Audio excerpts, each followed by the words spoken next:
Chapter 2. Practical life. Practical life is the first area children use when entering the Montessori classroom. The materials and the activities of the practical area, which area already familiar because many of them are seen at home, help the children to make the transition from home to school. Practical life is divided into spelling error is there, not fine, 5 area, FIVE 5 area. First one is preliminary exercise. Help prepare the children to function independently in the classroom. Exercise for care of the person. Help the children to gain independence in their self-care. The second point is exercise for care of the environment. Help children gain independence in the environment. Qualities of practical life and exercise. Materials must be an appropriate size for the children. Materials and exercise must be appropriate for the culture in which the child lives. Materials are color coded and placed on the shelf spacing on the shelf. It provides a visual separation and it is easy for the children to get the material they need by themselves. This facilitates development of independence.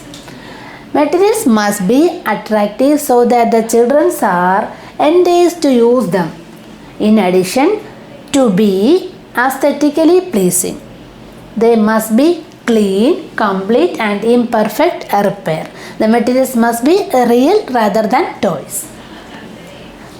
The materials must have an observable application within the classroom environment. This is a very important one. Sooner or later, the child will see that this work is purposeful and has a dignity.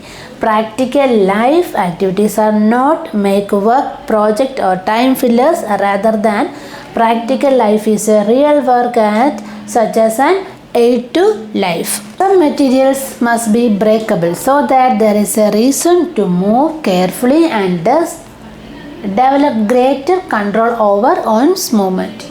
Many materials and exercise will fulfill the above criteria.